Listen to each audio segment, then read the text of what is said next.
یہ تو ہم امام علی مقام حضرت امام حسین علیہ السلام سبحان اللہ سبحان اللہ کو پرسا دینے، ان کے غم کو اپنا غم، انہوں نے جو امت کو بچایا ہے تو امت نے بھی انہیں دل سے اپنایا ہے۔ سبحان اللہ۔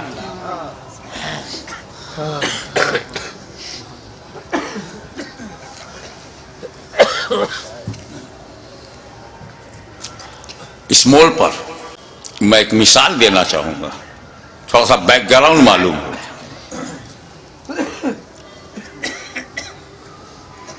عورت مرد دونوں پہ نماز فرض ہے۔ مرد تو مہینے میں 30 دن نماز پڑھتے ہیں،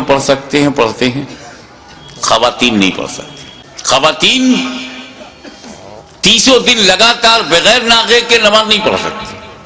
ایک وقت ایسا آتا ہے، کچھ دن ان پر ایسے گزرتے ہیں جس میں وہ پاک نہیں ہوتی، تو ان دنوں میں ان سے نماز معاف ہے، قضا بھی نہیں۔ جب پاک صاف ہو جاتی ہے 5 دن 3 دن 10 دن زیادہ سے زیادہ جو بھی مدت ہے اس میں پاک صاف ہو کر کے پھر وہ اپنا نماز کا سلسلہ شروع کرتی۔ کوئی بھی نوجوان مسلم خاتون جو امید سے نہیں ہے، حمل سے نہیں ہے، وہ 30 دن نماز نہیں پڑھ سکتی۔ 21 دن 22 دن اس کے بعد ناپاکی کا دور شروع۔ چاہے وہ مسلم عورت عابدہ ہو، زاہدہ ہو، عارفہ ہو، چاہے وقت کی رابعہ بصریہ ہو، وہ ناپاکی کا دور آئے گا۔ مگر ہماری ماں بہنیں، یہ احساس کمتری کا مقام نہیں ہے، یہ خون بڑا ضروری خون ہے، یہ رب کی بہت بڑی نعمت بھی ہے کہ جب وہ امید سے ہو جاتی ہے عورت، اس کو پیٹ میں حمل قرار پاتا ہے تو یہی خون ڈائیورٹ ہو جاتا ہے بچے کی طرف، اور اسی خون سے اعضائے بدن بنتے ہیں، اسی سے دل، گردہ، کڈنی، جتنی ضرورت کی چیزیں سب بنتی ہیں۔ اس لیے 9 مہینے تک خون نہیں آتا، کیونکہ جو خون خارج ہوتا تھا ہر مہینے وہ خون اب بچے میں منتقل کر دیا گیا ہے۔ اسی لیے جب بچہ پیدا ہوتا ہے تو اس رابطے کو کاٹا جاتا ہے جو خون جانے کا رابطہ تھا۔ تو ہماری ماں بہنوں، یہ خون بہت ضروری ہے۔ یہی خون تو بچوں پہ احسان ہے ماں کا کہ اپنے خون سے والدہ نے اسے سینچا ہے، یہ خون بہت ضروری ہے۔ تو ہندوستان سے لے کے امریکہ تک، امریکہ سے لے کے فجی تک، دنیا کے اس کونے سے لے کے اس کونے تک ایک بھی عورت نہیں ملے گی جو مسلم ہو، نوجوان ہو، حمل سے نہ ہو اور نماز 30 دن پڑھتی ہو، چاہے وہ کسی بھی جماعت کی ہو، کسی محل کی رہنے والی ہو، مگر اسی زمین کے اوپر، اسی آسمان کے نیچے ایک خاتون، ایک عورت، ایک مخدومہ، ایک محترمہ، صرف ایک خاتون ہے جو 30 دن لگاتار نماز پڑھتی تھی۔ 2 مہینے میں 60 دن، 3 مہینے میں 90 دن، سال بھر میں 360 دن، اور اس مقدس ترین خاتون کا نام ہے سیدہ فاطمہ زہرا۔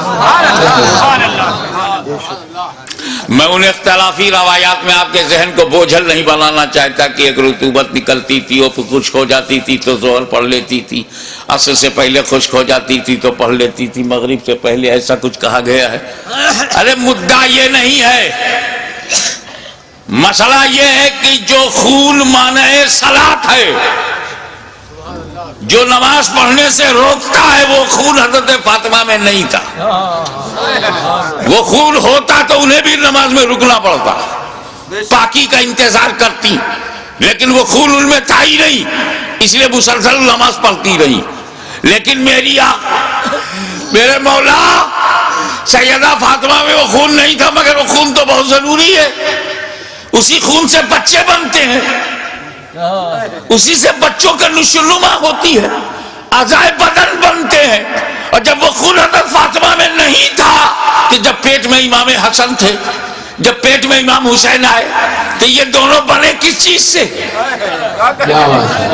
عورتوں کا وہ خون جو مانع صلات ہو اور اعضائے بدن کی تخلیق میں معاون ہو، جب وہ حضرت فاطمہ میں وہ خون ہی نہیں تھا تو یہ حسنین کریمین بنے کس چیز سے، کس مٹیریل سے؟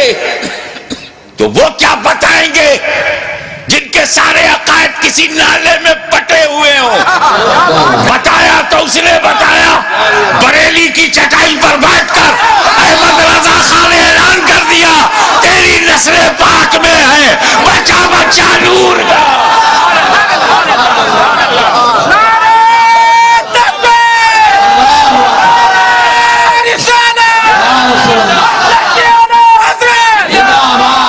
تیری نسل پاک میں ہے بچہ بچہ نور کا، تو ہے عین نور، تیرا سب گھرانہ نور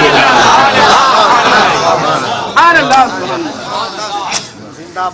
اس سے بھی نہیں سمجھ پا رہے ہو تو یہ سمجھو، نبی کریم نماز میں، نبی کریم صلی اللہ علیہ وسلم رکوع میں گئے، قیام فرمایا، نبی سجدے میں گئے.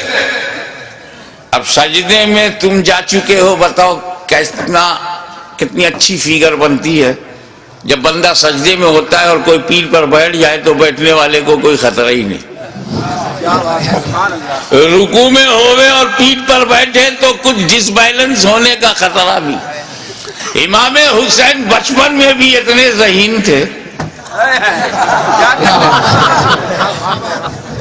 کہ جب نانا سجدے میں گئے تب پیٹھ پر بیٹھے.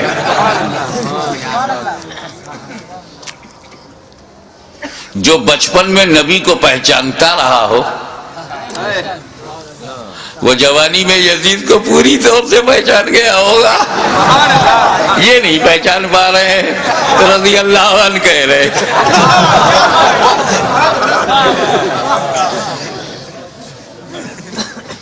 مجھے یہی نہیں پتا چلا کہ ایسا کہنے والا نائک ہوتا ہے یا ادھینائک ہوتا ہے. اس کا اسٹیٹس ہی ایسا نہیں کہ اس کا نام لے کر کے لیول میں لیا جائے.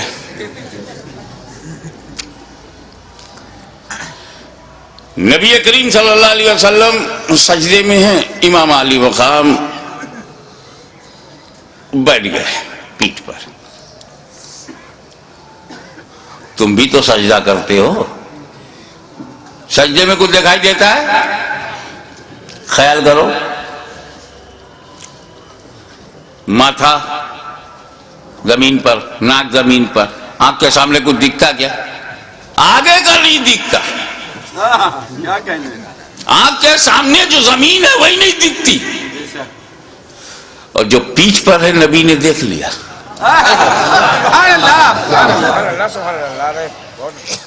پیٹھ پیچھے دیکھ لیا، ہم لوگ سامنے نہیں دیکھ پاتے.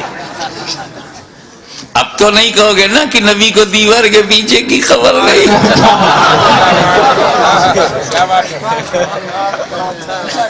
اب تو دہلوی فتنے سے اپنے کو الگ رکھو گے. نبی پہچان گئے، کچھ نہیں، میرا حسین ہے، میرے دل کا چین ہے، میرا نور العین ہے. تب نبی نے کیا کیا؟ سجدے کو طول کر دیا، سجدے کو لمبا کر دیا. سر اٹھایا نہیں کہ میں سر اٹھاؤں گا تو حسین گر جائیں گے، اور نبی کو گوارا نہیں کہ اتنی بلندی سے بھی کسی انہیں گرا کر کے زخمی کیا جائے. نبی نے سر نہیں اٹھایا. یہ تو لکھنؤ ہے یار، یہاں تو محاوروں کی پہچان ہے لوگوں میں. محاورہ دے رہا ہوں، میرے نبی نے حسین کو گرانے کے لیے سر نہیں اٹھایا. حسین کو گرانے کے لیے. تو جو نبی حسین کو گرانے کے لیے سر نہ اٹھائے، وہ نبی کب گوارا کرے گا کہ حسین کو گرانے کے لیے کوئی امتی سر اٹھائے؟ اور اسی پر ایک جملہ اور لیتے چلو، میرے نبی نے حضرت میرے نبی نے سر جھکایا تھا سجدے میں خدا کے لیے، خدا کے لیے، ذات کو سامنے رکھیے گا، نبی نے سر جھکایا تھا خدا کے لیے، نہیں اٹھا رہے ہیں حسین کے لیے۔ کتنا قیمتی ہیں حسین، کتنے عظیم ہیں حسین، کتنے بے مثال ہیں حسین۔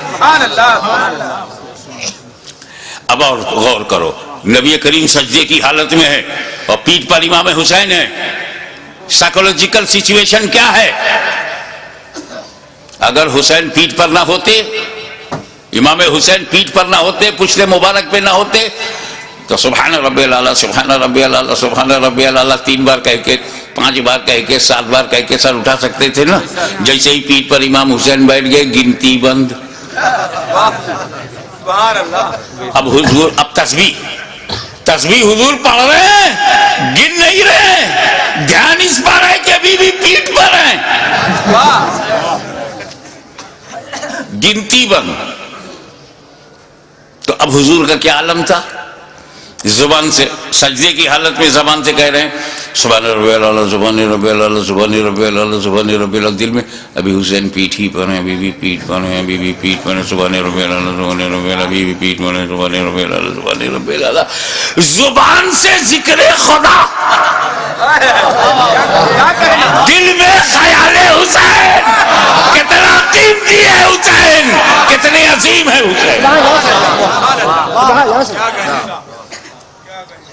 ایک بات بولوں، آپ یہاں بیٹھے ہو، اگر نماز میں کھڑے ہو جاؤ تو خدا سے اور قریب ہو، رکوع میں چلے جاؤ تو اور قریب ہو، اور سجدے میں چلے جاؤ تو بے حد قریب ہو۔ اور کچھ تو ایسے ہیں کہ جب سجدے میں جاتے ہیں تو سارے حجابات ٹوٹ جاتے ہیں۔ نماز بندے کو مولا سے ملاتی ہے، نماز سارے پردوں کو ہٹاتی ہے، بے حیائیوں سے بچاتی ہے، نماز بہت عظیم ترین عبادت ہے۔ تو جب نبی سجدے میں تھے تو کہاں تھے؟ سبحان اللہ، قرب خاص میں نبی، غایت قرب میں نبی، سارے پردے اٹھ گئے، رب کا جلوہ دیکھ رہا ہے نبی، اللہ کے بے حد قریب ہے نبی، اور وہاں تک خیال حسین۔ سبحان اللہ سبحان اللہ، بے شک بے شک، سبحان اللہ سبحان دیکھو بھائی، اللہ سبحان۔ اس کے بعد پھر کیا ہوا؟ امام حسین اللہ جانے کتنی دیر بیٹھ کر، وہ پشت مبارک ہی ایسی تھی کیا کہنے، کہ دونوں کا جواب نہیں، ادھر سے دیکھو تو سواری کا جواب نہیں، سبحان اللہ، ادھر سے دیکھو تو سوار کا جواب نہیں۔ اتر گئے امام حسین، امام حسین اتر گئے تو نبی نے اپنی نماز پوری کر لی، سجدہ سہو نہیں کیا، کیا بات ہے، سبحان اللہ، نبی نے نماز دہرایا نہیں، نماز خراب نہیں ہوئی۔ نماز خراب ہو ایسی کہ بالکل خراب ہو جائے دہراؤ، واجب چھوٹ جائے سجدہ سہو کرو، ایسا کچھ نہیں ہوا۔ غیر معمولی تاخیر کے باوجود رسول پاک کی نماز خراب نہیں ہوئی۔ اب سنو، نبی سجدے میں، حسین خیال میں، کیا کہنے، نانا سجدے میں، حسین خیال میں، نواسا خیال میں، نبی سجدے میں، امتی خیال میں۔ نبی کی نماز خراب نہیں ہوئی، نبی کی نماز خراب نہیں ہوئی۔ تو ان بےہودہ گستاخوں دریدہ دہلوں سے کہہ دو کہ جب امتی کے خیال سے نبی کی نماز خراب نہیں ہوتی تو نبی کے خیال سے امتی کی نماز خراب نہیں ہوگی۔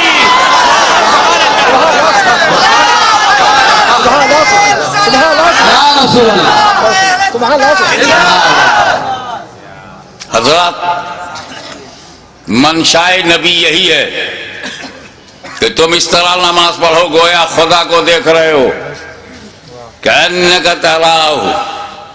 جب نبی جبریل، حدیث جبرائیل ہے، آئے اور اسلام کے بارے میں، ایمان کے بارے میں بتا کر احسان کے بارے میں فرمایا، احسان کی تشریح کی، اسی ضمن میں یہ بات آتی ہے، رسول پاک نے کہا اس طرح نماز پڑھو گویا خدا کو دیکھ رہے ہو۔ لیکن یہ آسان نہیں ہے، تو آسان بھی فرما دیا، اگر ایسا نہ ہو سکے تو اس طرح نماز پڑھو کہ یقین رکھو کہ خدا تمہیں دیکھ رہا ہے۔ بات صاف یہ ہے کہ یار نماز پڑھو تو دنیا چھوڑ کے پڑھو۔ گھر میں نماز پڑھنے سے بہتر ہے مسجد میں نماز پڑھنا، کیوں؟ کیونکہ تم پریوار چھوڑ کے اللہ کے گھر میں جاتے ہو۔ یہ دنیا چھوڑنے نے ثواب بڑھا دیا، مگر تمہارا تو بڑا برا حال ہے، پوری فیملی کو لے کے مسجد میں جاتے ہو۔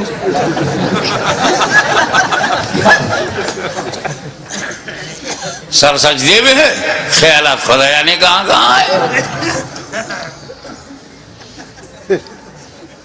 ایک مرید کی چابی کنجی غائب ہو گئی،